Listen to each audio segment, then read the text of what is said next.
the industry, we seem to have this love-hate relationship with FireWire. There are a number of devices that recently came out with FireWire connections, and then other companies like Apple, which ended up creating FireWire to begin with, it's a trademark name from Apple, decided that they weren't going to do FireWire on all of their iPods anymore. So we go back and forth depending on whether a device is going to support FireWire or not. We're in this interesting phase to see where FireWire goes. This is a very standard format. Even though it was created by Apple, it was standardized by the IEEE. So you'll also see this referred to as IEEE 1394. You might also see it referred to as iLink. There are a number of different names that manufacturers have given to it, but it's all the same thing. You could plug in IEEE 1394 connections into a FireWire or an iLink device. It's still FireWire. It's all the same. Behind the scenes, we just give it different names. There are primarily two different FireWire types. There's a FireWire 400 that runs, those particular ports will run at 100, 200, or 400 megabit, and that's a half duplex connection in that FireWire 400. After the 400 came out, there was another speed called FireWire 800 that runs up to 800 megabits per second in both directions. So you get much better throughput for those. And if you've got something like a camera and you're communicating back and forth, that's a good one to use for that. You'll also see different connectors for FireWire. You'll see a 6-circuit, which is a powered type connector. It's a little bit bigger, and there's 6 different pins inside of it.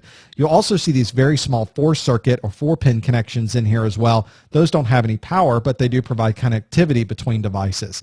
And anytime you see FireWire, you can see that there's a very easy, common way to plug in from your computer to these devices. What's nice about FireWire is that it tends to have its own CPU and its own technology behind the scenes. It doesn't use a lot of resources on the computer of the primary CPU, whereas USB really relies primarily on the CPU that's inside of the computer. So you'll find that FireWire, even though in some cases it has a slower speed, you'll notice that it is more efficient in the way that it transfers data and takes not so much of a load off of your computer to be able to do that. So you have people go back and forth. They love FireWire. Other people will go with USB.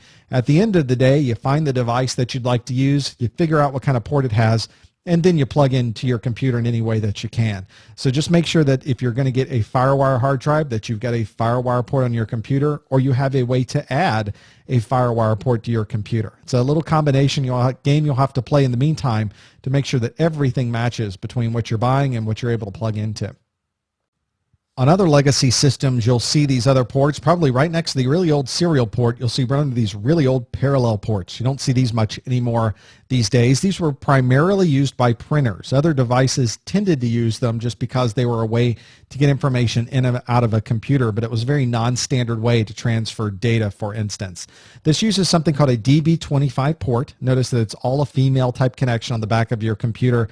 These days, all of your printers are going to plug in via USB. They're going to plug in over wireless. You very rarely see this parallel port being used. But if you're in an environment where you have a lot of legacy systems, you have a lot of legacy printers, you're certainly going to have a lot of parallel ports in there. If you're looking at the back of your computer and you see these modular jacks on the back, one of those is probably going to be these days an Ethernet port, an RJ45 Ethernet connection. And it's a port that's going to support either a 10 megabit, 100 megabit, or even a gig, 1,000 megabit type connection right on the back of your computer. And if you look at these two, they look very, very similar. The only difference really is the size of it. The RJ11, which is traditionally used for telephone, is this smaller port. The RJ45 is the bigger. It's very easy to take, for instance, a phone line and accidentally plug it into an RJ45 connection. It'll be kind of loose. It certainly won't work properly if you're trying to get an Ethernet connection via this wire. That RJ stands for registered jack, and so that's where that RJ45 is, the registered jack number 45, registered jack number 11. Just keep in mind that if it's the network interface card, it is an 8-pin connection. It's this bigger port. If you have a modem that's in your computer, like a laptop, then you probably have this RJ11 connection, and that is a 4-pin connection. It's got actually 6 different ports on here, but only 4 of them are used to be able to do that modem connection. So that's the difference between those two. Just know if you're looking at the back of your computer, you should be able to tell whether it's for a modem or whether it's for a network connection, an Ethernet connection, just by looking at those. And after a while, you'll be able to discern pretty quickly, oh, that's RJ11 or that's RJ45, just by looking at it and maybe even counting the number of pins that are in there. Many legacy systems also have separate ports for keyboards and separate ports for mice.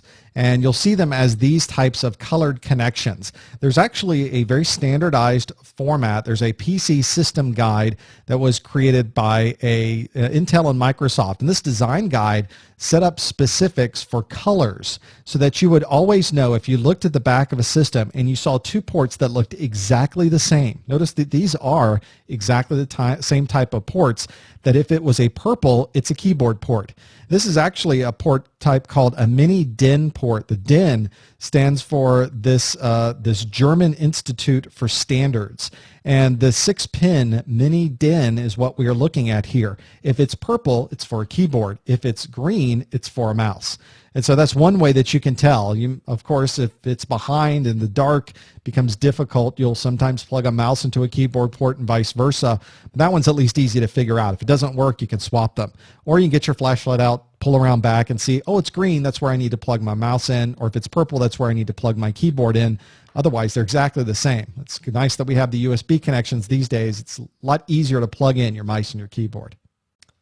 Let's see what we've learned about I/O interfaces on the back of our computer. Our first question with I/O interfaces is, which serial interface can support a maximum speed of 480 megabits per second? Well, it certainly wasn't that older legacy serial connection. It had to be the new Universal Serial Bus 2.0. And that's one that's really going to give you some nice speeds. That's the fastest you're going to find these days until the new version 3.0 comes out. Our next question, which interface is commonly used for twisted pair Ethernet? Well, that's one that you'll see a lot on the back of your laptops and other computers, and that's an RJ45 interface. Don't confuse that with the RJ11, which is something completely different. And lastly, what was the standardized name of Apple's FireWire technology? If you recall, the IEEE came up with a standard for this, and you'll see it printed right next to the port on your system. So don't be thrown that it doesn't say FireWire, that it instead says IEEE 1394. And at the end of the day, it's exactly the same thing. You can plug all of them together and they'll work just fine amongst each other. Well, that covers what we needed to know for this section on motherboard I/O interfaces and all of the different interfaces that you might plug into and you might see on the back of your motherboards. Your job now is to turn your computer around, look at all those interfaces, and make sure you know exactly what type of interfaces there are on the back of your computer. If you'd like to watch all of our free A+ videos, you'd like to participate in our message boards and much more, you can do that all at our website at freeaplus.com.